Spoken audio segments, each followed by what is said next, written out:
हॉस्टेलमध्ये सुविधा नाहीत म्हणून एक आंदोलन केले। जवळपास 1000 बेड असलेले हे हॉस्पिटल जे वसतिगृह,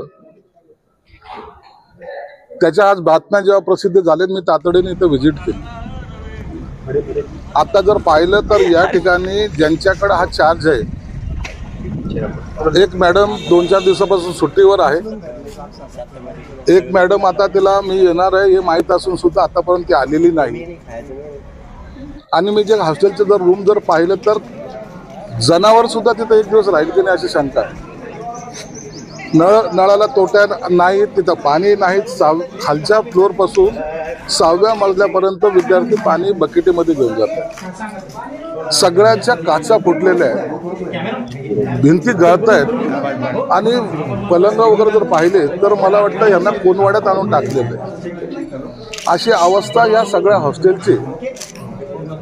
दुर्दैव आहे की शासन करोडो रुपये टाकतं यांच्यावर, करोडो रुपयाचा निधी देत आहे, तरी ह्या अवस्थेमध्ये हे विद्यार्थी काय शिकत असतील? ज्यांना पंखा तर सोडून द्या, परंतु तिथं झोपायची सुद्धा व्यवस्था नाही। कॉट पाहिले तर मला वाटतं माणूसही त्याच्यात पुरत नसेल असा तो कॉट आहे, लहान बाळाला जसा असता तसा। आता आपणच पाहिलं की बाथरूमला सुद्धा काचा नाही आणि अशा अवस्थेमध्ये हे कोणवाड्यामध्ये हे विद्यार्थी राहतात। हे खरं तर हे दुर्दैव आहे। या विभागातर्फे काय काम चालत होते हे मला कल्पना नाही, परंतु आता माझ्याकडे जेव्हा हे चार्ज आलाय, निश्चित मला या हॉस्टेलचा चेहरा मोहरा बदलावायची गरज आहे असं मला वाटतं। कारवाई करायची ही तातडीनं केली जाईल, तातडीनं कारवाई केली जाईल। आता त्यांना सक्तीच्या रजेवर पाठवले जाईल।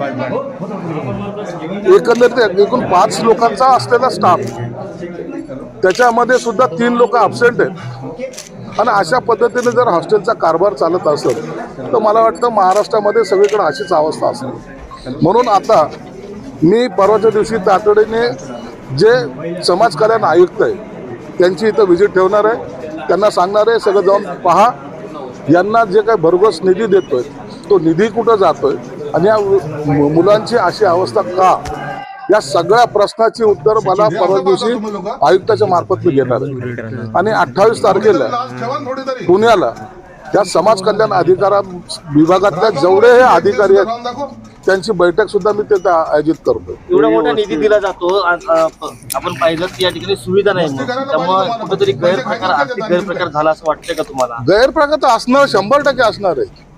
ही टाकी पाहिली, याच्यात पाणी भरायचं आहे फक्त, परंतु भरलं जात नाही। त्याच्यावर पहा ते काय टाकलं ते चित्र इतकं विचित्र आहे, म्हणून यांना कुणालाच इंटरेस्ट दिसत नाही। त्यांना विद्यार्थी आले ते हॉस्टेलमध्ये राहिले काय, मेले काय, म्हणजे मला वाटतं त्या किचनमध्ये सांगतात की त्या जेवणामध्ये आळ्या निघतात आणि इथलचे लोक सांगतात की तुम्ही आळ्या त्या जेवणात टाकता। म्हणजे अशी अवस्था असावी? तुम्ही आणखी विद्यार्थी घडवायला आलेत का बिघडवायला आलेले? म्हणून याचा अत्यंत गांभीर्याने मी तर आज पाहणी केलेली आहे। या नंतर तुम्हाला तर दिसेल, या सगळे चेंजेस करण्याचं काम हे माझं राहणार। तातडीने काय उपाययोजना करावं लागेल? काही फरक नाही पडत।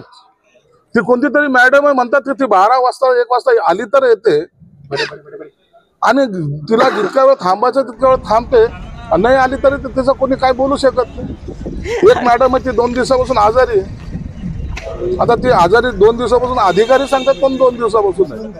ती किती दिवस इथं आली नाही याचं जरा थोडं पाहिलं तर मला वाटतं अनेक दिवसापासून इकडे ती आली पण नसेल। 100% लागेल, एकालाही माफ केलं जाणार नाही। विद्यार्थ्याच्या जीवनाशी तुम्ही खेळतायत, त्यांच्या आरोग्याशी खेळतायत, काय तुम्ही भविष्य घडवणार या विद्यार्थ्यांचं? कशाला बांधले ते 1000 बेडचे हॉस्पिटल, ते वसतिगृह? म्हणून यांचा सर्वांचा मी बंदोबस्त करणार आहे। यासाठी कुणाशी भांडावं लागलं, कुणालाही काही कोणतीही कारवाई करावी लागली, मी त्याला मागं पुढे पाहणार नाही। दुरस्ता का जरी आपण चौकशी वगैरे लावणार? चौकशी तर करेल, परंतु जे निष्काळजीपणे हे सगळं ज्यांनी आता सांभाळ ज्यांच्याकडे जबाबदारी होती त्यांनी काय केलं याला पहिला प्रश्न तो आहे। आज मी कुठेतरी वाचलं याला 2.5 कोटीची काहीतरी तरतूद करून ठेवलेली। तरतूद काय एजंटाची किंवा त्या काय ठेकेदारची वाट पाहत बसले होते लोक? म्हणजे यांना काहीच काळजी नाहीये। या भिंती पहा, इतकी मोठी बिल्डिंग आहे, कुठे दिसते त्यांना? काहीच नाहीये।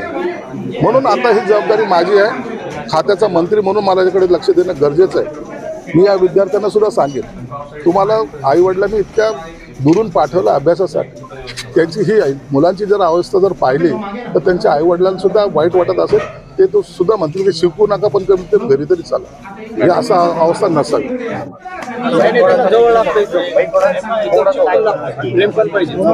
चलो ओके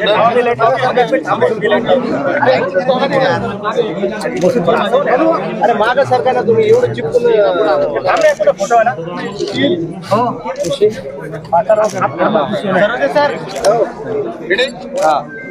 काय पाहणी केली अचानक तुम्ही, काय सध्या अजिबात नाही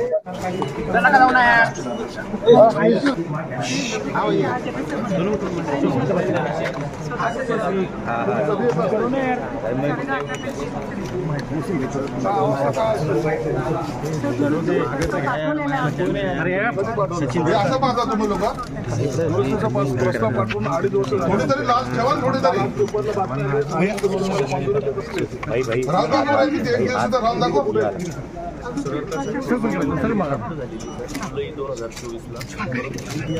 मस्ती करायला पाहिजे तुम्हाला. फक्त पैसे खायचे का त्यात आणखीन काही यांची अवस्था आहे.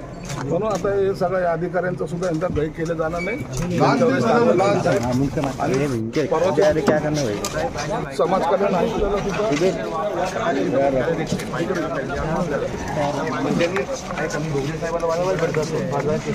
काम करतो लोकांनी काम करतो मराठवाड्यावर. तर अशी अवस्था आहे साहेब. 2.5 कोटीचा आपल्या टेंडर यांना मंजूर आहे. आम्हाला 1 महिन्यापूर्वीच आम्ही निवेदन दिलं समाज कल्याणला, परंतु त्यांनी काहीच काम नाही केलं इथं. आज आम्ही मग त्यामुळे काल आंदोलन केलं. आम्ही त्या माध्यमातून आपल्यापर्यंत आंदोलन पोहोचलं आणि तुम्ही विजिट दिली. याबद्दल आमचं सर्वांचं विजय तुमचे आम्ही धन्यवाद देतो. पण त्यांनी कुठल्याही प्रकारचा आरोग्य यावरती निविदा काढलेली नाही. आज आमचा स्पष्ट आरोप आहे.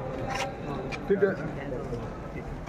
आयुक्ताला समाज कल्याण आयुक्त 26 तारखेला इथे येतील. सगळे विजिट करतील. निधीची कमी पडणार नाही. तातडीने निधी दिला जाईल. परंतु असे अधिकारी असले तर या हॉस्टेलचं काही खरं नाही. हे माझं ठामपणे मत झालंय.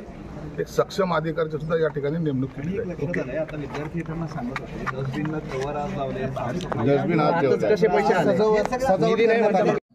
विद्यार्थ्याच्या नावावर हे काय नेमकं करतायत ना. आता हे डस्टबिनला आज कवर आले. ते कुठून आणले, कोणी आणले, कसे आणले. मी सकाळी 9:30ला फोन केलाय आणि 10:15ला इथं डस्टबिनचा कव्हर येतोय. दूध पण आलं दूध आज येतंय. तर झाडूवाला 2 झाडूवाले आज दिसत आहेत. मॅडमला नंतर कळतंय बुका आपायला येतोय. मला बुके स्वागतासाठी. पहा आमचा हॉस्टेलचा दुर्दशा आहे. हे हा जो मूर्खपणा आहे ना, हा जो गोंधळ आहे ना, यांचं काही जाणणार नाही. या मुलांचं भवितव्य खराब होणार आहे. कमीत कमी कुठं शेण खायचं यांची अक्कल तरी असली पाहिजे. म्हणून आता मी याला गांभीर्याने घेतोय. तुम्ही पाहाल यामध्ये जोही दोषी असेल त्या सर्वांना इथून हकालपट्टी करण्यात येईल.